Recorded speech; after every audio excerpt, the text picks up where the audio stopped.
If you've been wondering about whether you're walking properly, if you've been getting pain while you're walking, and if you want to improve your walking, maybe even your running, then this is a video for you. Stay tuned.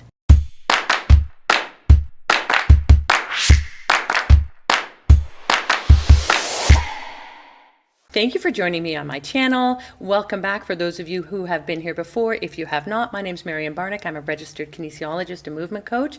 I help you decrease pain and improve biomechanics so you perform better and feel better. And what we're going to review in the video today is the 4 steps you need for proper walking. But there is a 5th. And I want to go through that with you at the end because it is really important if you're looking to level up your walking and really make sure that you're decreasing your risk of injury and increasing your time, your speed, and your performance. So we'll go through that at the end. Let's start with why walking is so important. Now, walking is really important, and it's something that we take for granted sometimes, but it's something we really need to look at because it is our independence. It's our way of moving, way for activity. We want to make sure that you are walking properly. We want to decrease your risk of injuries.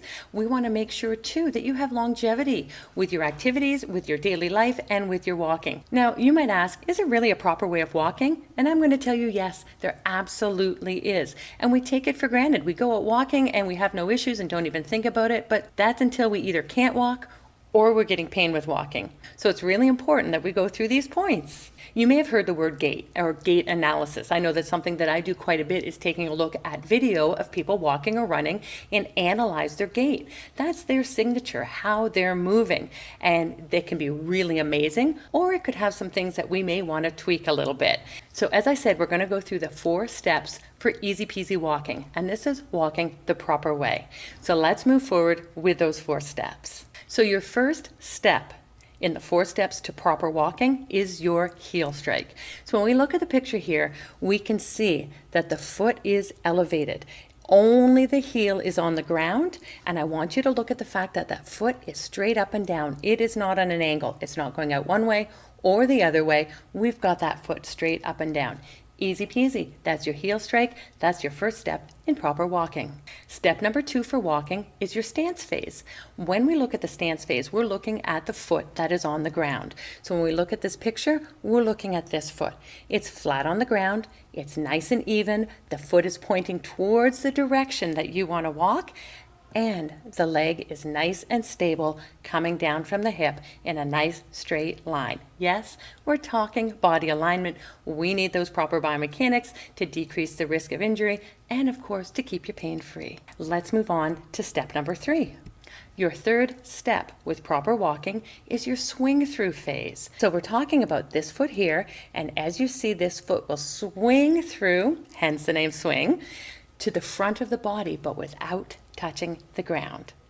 Let's go on to step number 4.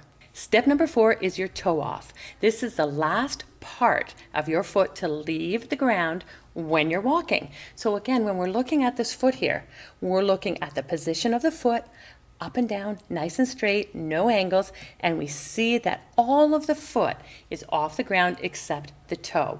This is your acceleration, your locomotion. This is how you push off from the ground.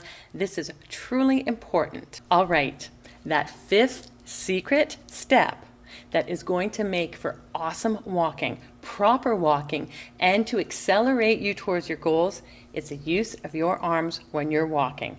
Yes, I know we're talking about the ankles and the knees and the hips, and that may be where you have the pain, but your arms are going to be a key component in really leveling up your game for walking and for running.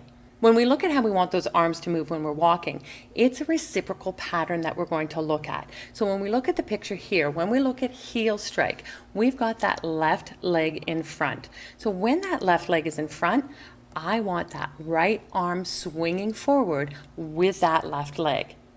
Opposite is true. When you've got that left leg behind you, we want that right arm behind you. So as you're walking reciprocally and going through the 4 steps of proper walking, those arms are along for the ride, guiding you and helping you with that reciprocal pattern.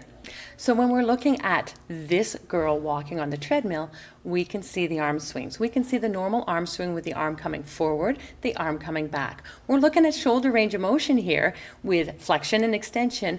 I also want you to look at the body alignment. I want you to look at how aligned she is as she's walking. This is really important so your arms aren't pulling you around that axis. Your arms are so important that even Harvard is studying how the arms affect our walking. When you're walking, sometimes there's some twisting of the body around that axis, the axis that comes straight through our body. We're trying to move forward, but we may rotate. Well, what Harvard has found is that if you use your arms properly when you walk, it's going to help diminish those rotations and keep you on a proper path, decreasing those risk of injuries and improving your walking stride. So what happens when you have an abnormal arm swing? It can really increase your risk of injury. As we see here, we've got one arm down the side of the body. No problems there. But where's the other arm? If we're moving straight ahead, we should be able to see both arms, one on each side. But as you can see here, this arm is crossing the front of the body.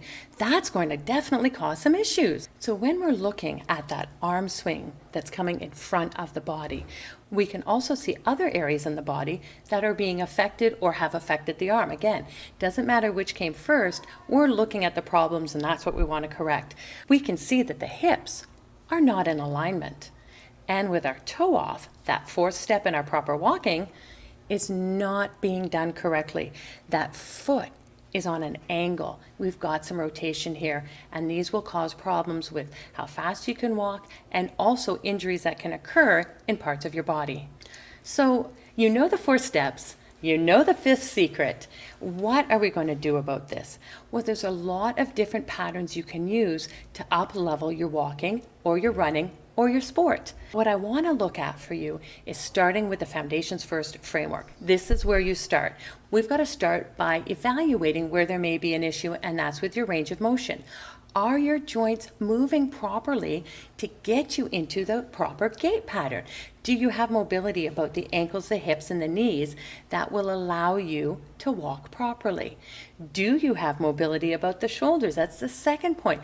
Can your shoulders move forward and back properly with flexion and extension to allow you proper gait patterning?